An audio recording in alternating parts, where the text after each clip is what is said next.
Christmas Day, while many people around the world were celebrating, powerful airstrikes were carried out inside Nigeria, and this has raised serious questions. The United States has confirmed that it carried out airstrikes on Christmas Day against Islamic State, also known as ISI, targets in northwest Nigeria. According to US and Nigeria officials, the strikes were aimed at militant camps linked to ISI, and several fighters were reportedly killed. The operation were to be coordinated with Nigerian authorities as part of ongoing efforts to weaken terrorist groups operating in the country. These strikes happened on December 25th, Christmas Day, in parts of northwest Nigeria, a region that has faced repeated attacks from armed extremist groups.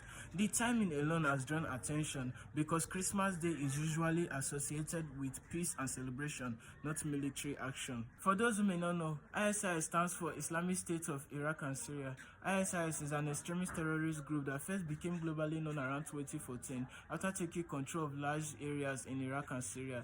The group follows a violent ideology and terror tactics like bombings, kidnappings, and mass killing to create fear and control territories. After ISIS lost most of its territories in the Middle East, its fighters and supporters began spreading into other regions, including parts of Africa. In West Africa, ISIS operates through affiliated groups, one of the most known being Islamic State West African Province, often called ISWAP. ISWAP split from Boko Haram and has been active in Nigeria, Niger, Chad, and Cameroon, attacking military bases and civilians. This group threatens Nigeria's security by attacking villages, adopting people, disrupting farming, and forcing communities to flee their homes. They also weaken the economy by making entire regions unsafe for business, education, and normal life. The United States says it targets ISIS wherever it possesses a threat, not just to local countries but to global security. The US also works with partner nations like Nigeria by providing intelligence, training, and sometimes direct military support. Officials say the Christmas Day strike